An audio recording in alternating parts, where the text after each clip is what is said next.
Justamente neste momento que muito se fala de sofrimento, muito se fala da dificuldade, eu trago uma citação do Espírito Emmanuel, na nossa abertura, que ele compara o sofrimento como se fosse uma caverna. E quando nós estamos em sofrimento, diz ele, nós nos escondemos dentro dessa caverna.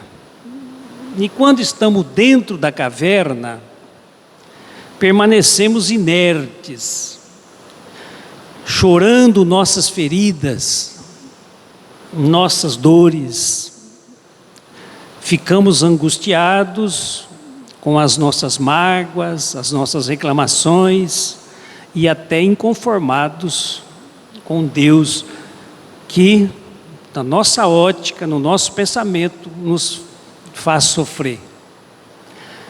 Ou seja, nós estamos em uma escuridão. Dentro da caverna, normalmente, se está em uma escuridão.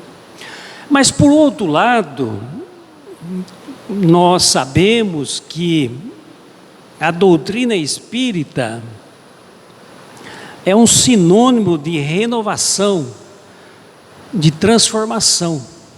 E também, nas palavras do Espírito Emmanuel, a doutrina espírita é a luz dos nossos caminhos. Então veja que ser uma luz no caminho significa que nós podemos caminhar certo do que estamos enxergando. Estamos vendo os obstáculos, estamos vendo as dificuldades, estamos vendo as setas indicativas neste caminho. Mas é a luz. O Espiritismo é a luz. Agora, se nós quisermos de fato caminharmos, nós precisamos nos colocarmos em movimento, né? Precisamos sair da escuridão, precisamos nos libertar das amarras que ainda estamos presos. E justamente, para a gente pegar o gancho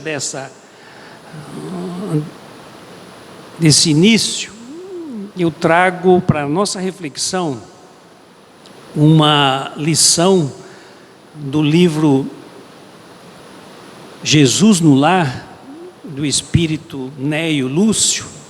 Este livro é muito interessante porque ele é um livro que Neio Lúcio, o espírito Neio Lúcio, teve acesso ao mundo espiritual e justamente pesquisando, ele nos trouxe 50 lições valiosas envolvendo Jesus quando ele estava em repouso, ou seja, em repouso, aquilo que ele não estava trabalhando como os evangelhos narram, né?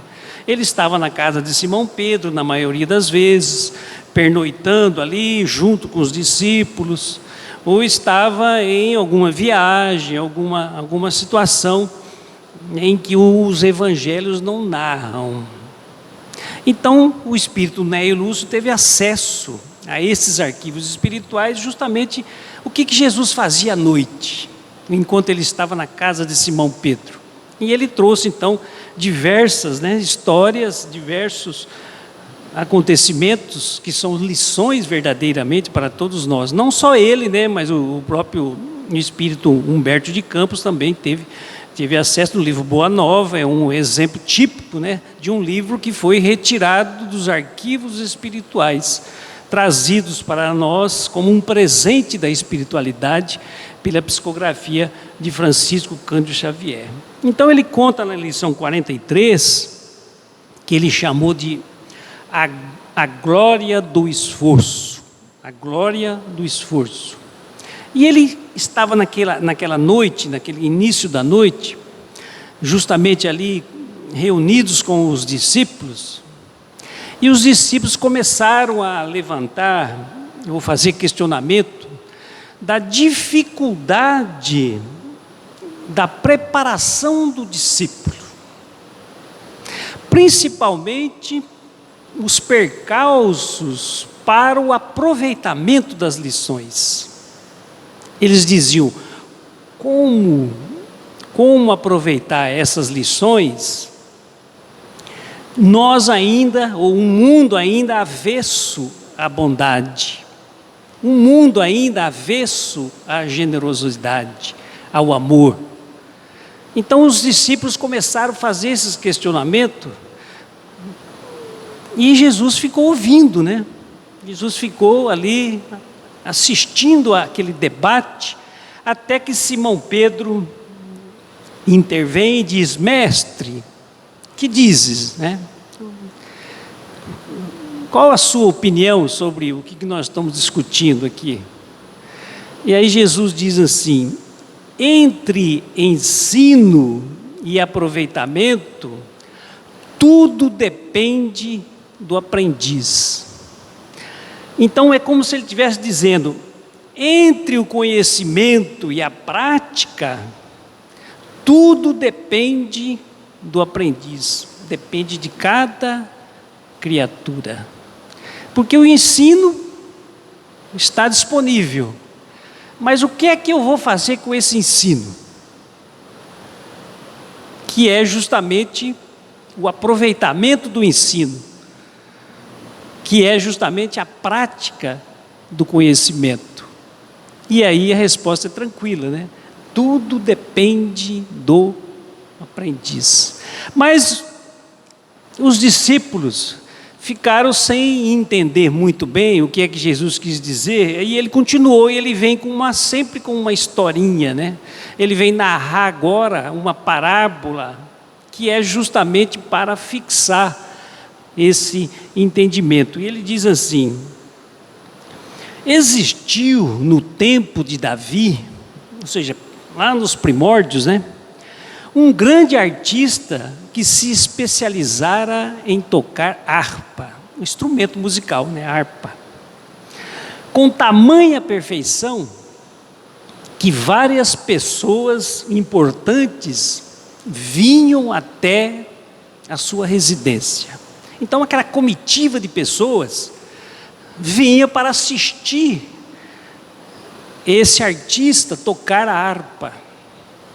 Então as pessoas chegavam e se alojavam na sua residência para assistir o show, as apresentações. E ele continua dizendo assim: em seus saraus, seus bailes, suas apresentações, seus shows, né, possuíam a seu serviço pessoal um escravo aparentemente inábil, atoleimado, ou seja, alguém bobo, alguém bobo, que a gente poderia dizer, essa pessoa é boba, aparentemente atoleimado, que servia água, frutas e doces aos convidados, e que jamais conversava, fixando toda a atenção no instrumento divino, ou seja, na harpa que era tocada pelo artista, ficando ele fascinado. Então a atenção desse escravo, era na música, no artista que estava tocando o instrumento. Muitos anos correram. Certa noite, o artista volta de inesperado à sua residência, findo um banquete de um amigo nas vizinhanças, e com indizível espanto ouve celeste melodia no ar. Ele vai chegando na casa dele, de volta, começa a ouvir uma música linda, celeste, nas palavras, né, do próprio Jesus. Alguém tocava magistralmente em sua casa solitária, qual se fora um anjo exilado no mundo. Quem seria o estrangeiro que lhe substituíra? Ele pensou: quem seria esse estrangeiro que está na minha casa tocando? Porque aqui na região não tem ninguém que toca como eu. Eu sou o melhor artista que tem aqui. Deve ter vindo alguém de fora, então, ele pensou, né? Em lágrimas de emoção, por pressentir a existência de alguém com um ideal artístico muito superior ao dele, avança devagar para não ser percebido, e sob intraduzível assombro, verificou que o arpista maravilhoso era seu velho escravo.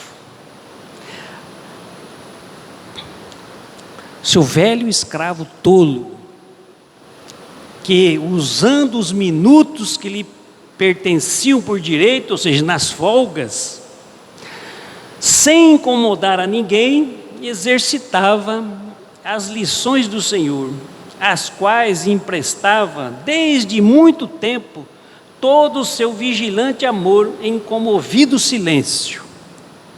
Foi então o artista magnânimo e famoso, libertou-o, conferindo-lhe a posição que a justiça merecia. Ou seja, ele chegou em casa, viu o seu escravo tocando magnificamente, e ele então concedeu, né, a alforria, a liberdade para aquele escravo. Diante das estranhezas dos discípulos que se calavam, confundidos, Jesus concluiu. Os discípulos ficaram sem entender, os discípulos não entendiam muito bem, né? O escravo, como um escravo? Como pôde um escravo adquirir tamanha perfeição de tocar? Aí Jesus concluiu dizendo o seguinte: a aquisição de qualidades nobres é a glória infalível do esforço. Então veja só, nessa afirmativa de Jesus, a aquisição de qualidades nobres depende exclusivamente do esforço. Então ninguém vai ficar evoluído, ninguém vai galgar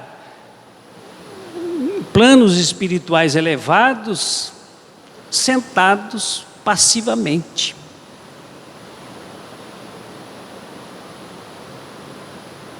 Por isso que às vezes a gente diz, mas a doutrina espírita é muito difícil. Ser espírita é difícil, né, dona Luzia?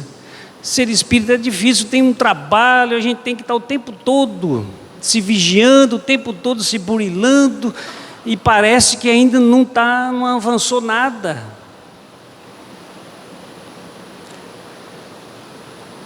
Todo homem e toda mulher que usarem as horas de que dispõe na harpa da vida, ou seja, na encarnação,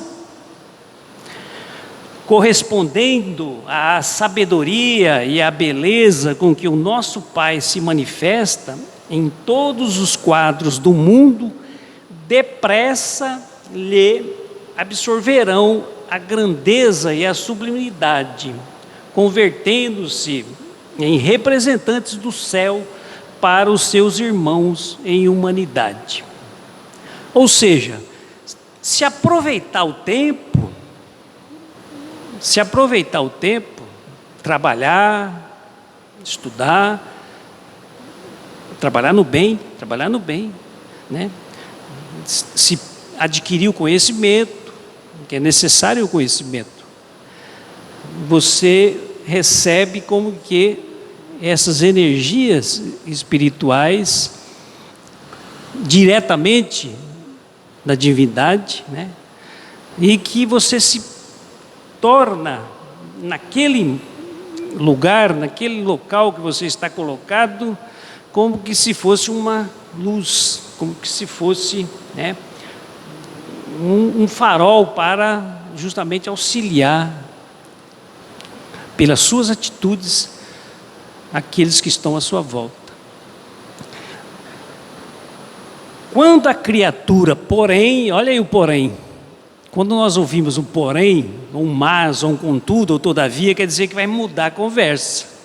Então, quando a criatura, porém, somente trabalha na cota do tempo que lhe é paga pelas mordomias da terra, ou seja, cumprir os deveres e as obrigações. Aquelas pessoas que são as cumpridoras das obrigações. E a gente vê muito isso às vezes, né, no local de trabalho, né? A pessoa diz, não, eu sou pago para trabalhar 8 horas por dia. Eu trabalho 8 horas, mas 8 horas em um já não trabalho. Eu sou pago para trabalhar de segunda a sábado, domingo eu não trabalho. Então, aquelas pessoas que são as cumpridoras dos deveres, só cumpre os deveres, sem qualquer aproveitamento das largas concessões das horas que a divina bondade lhe concede no corpo, nada mais receberá além da remuneração transitória do mundo. Então, aqueles que são os cumpridores dos deveres recebem o pagamento pelo trabalho realizado. E já está pago, então. Não tem mais nada, então, a merecer créditos. Então, um médico que trabalha 4 horas por dia e depois vai embora, mesmo que tenha uma fila no corredor esperando para ser atendido, ele recebeu a remuneração pela sua obrigação. Só que não fez um pouquinho a mais, não desenvolveu aquilo que Emmanuel chama de abnegação, quando ele fala do dever e da abnegação. O abnegado é aquele que passou pelo dever e foi além. Ou seja, a abnegação começa onde termina o dever.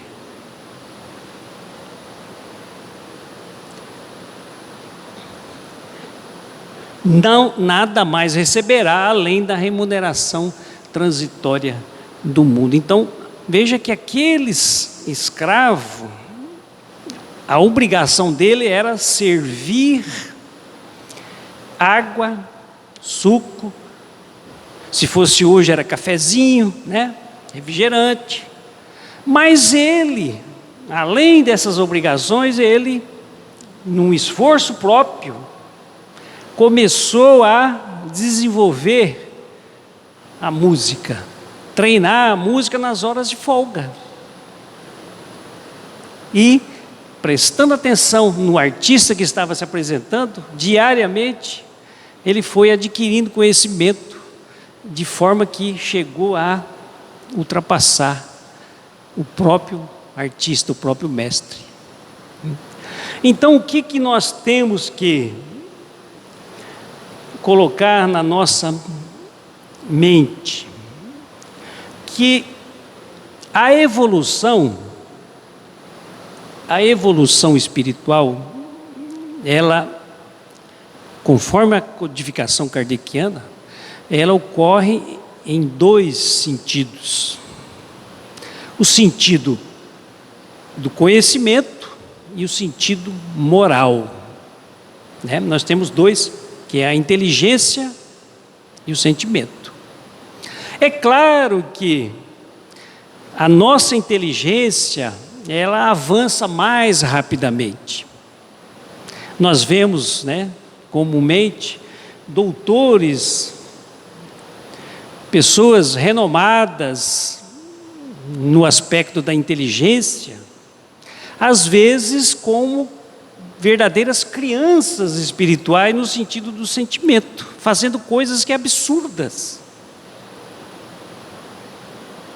Então desenvolveu muito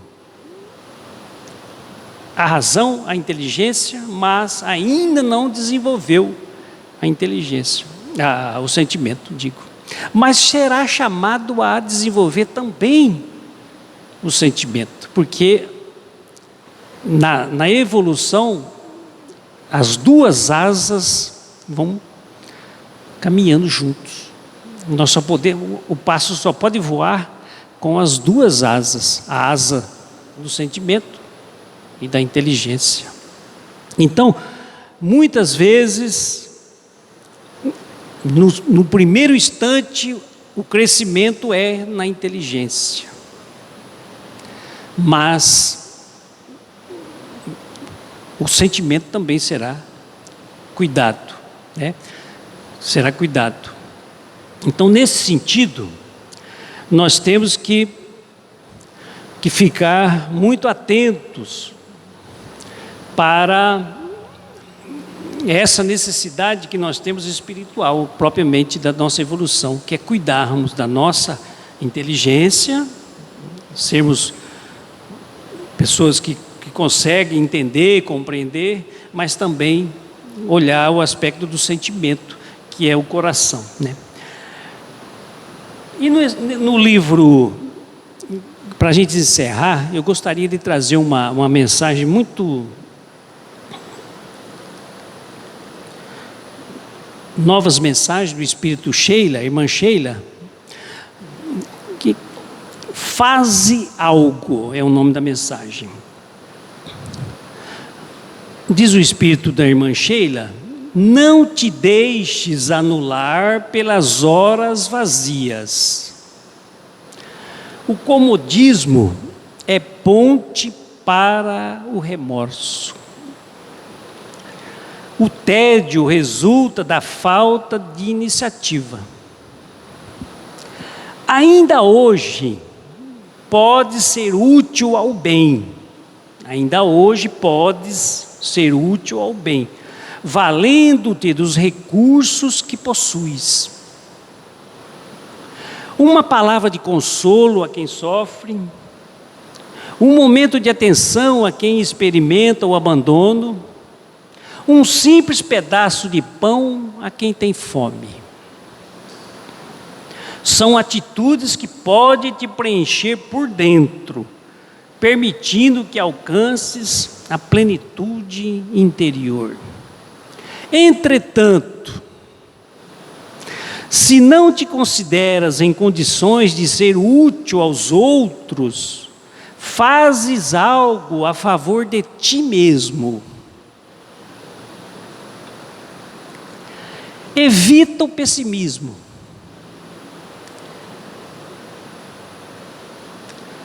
Abre espaço para estudos elevados. Alimenta os ideais nobres. Então veja, no primeiro momento, o Espírito de irmã Sheila nos convida a sermos úteis aos outros. Uma palavra de consolo, um pedaço de pão, uma presença. Mas aí ela diz o seguinte: mas se não puder fazer nada disso, pelo menos faça algo por ti mesmo. E aí ela faz 3 observações para nós. Primeiro, evite o pessimismo. Aquelas pessoas que acham que tudo vai dar errado, aquelas pessoas que faz um planejamento, mas já logo embaixo diz assim: mas eu fiz, mas eu sei que não vai dar certo. Vou fazer um concurso, mas eu sei que não vou passar. Vou jogar na loteria, mas eu tenho certeza que não vou ganhar. Ou seja, a pessoa já está mandando uma mensagem para o próprio universo, e o universo geralmente Ele nos ajuda, e a mensagem é justamente para que não aconteça.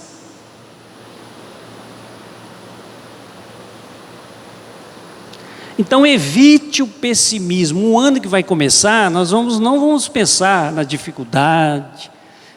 Do ano 2020 foi um ano difícil, mas superamos, estamos bem, vamos vencendo.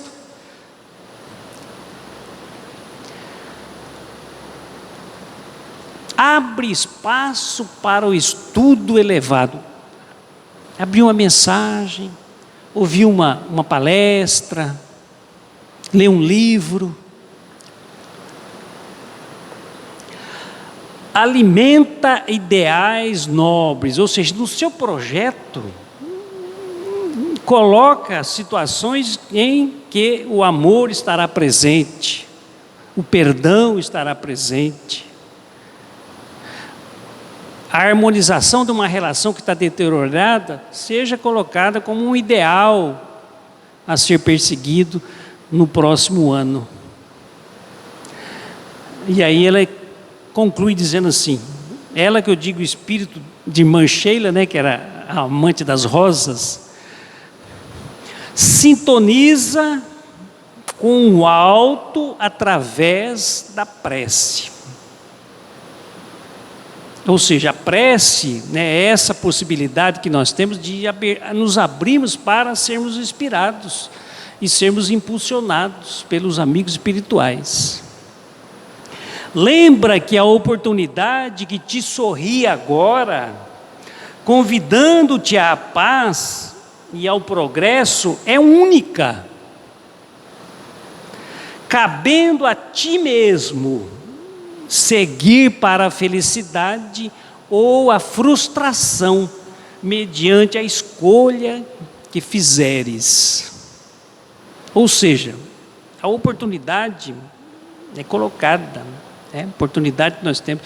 O aproveitamento dessa oportunidade depende de cada criatura, depende de cada um de nós. Nós podemos escolher continuarmos na frustração, no pessimismo, na reclamação, na mágoa.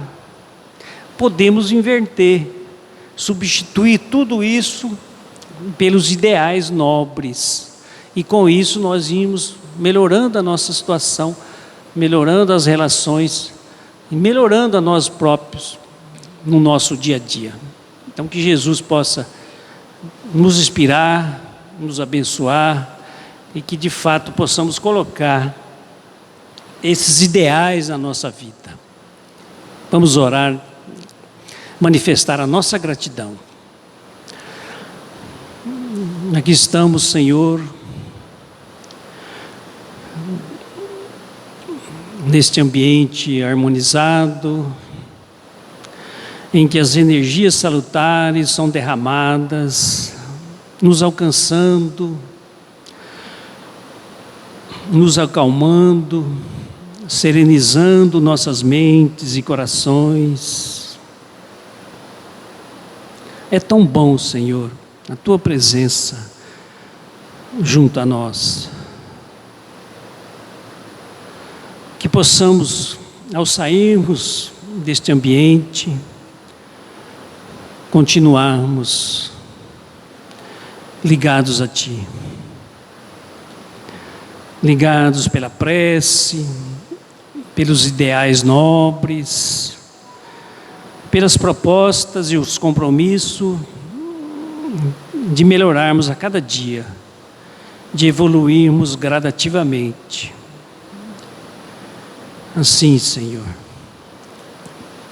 no momento em que a dificuldade do mundo se apresenta, pelo menos aqui, Senhor, a paz, a serenidade nos alcançam, e que possas também derramar essas energias de amor nos hospitais, nas casas de saúde,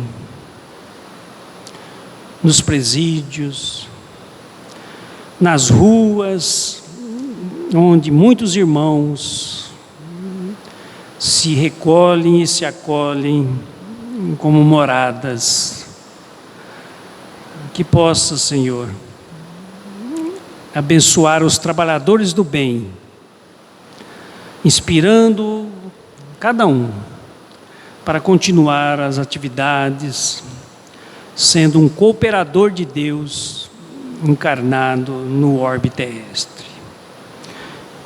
Permaneças conosco, Senhor, não só hoje, mas sempre. É a nossa prece de gratidão, que assim seja.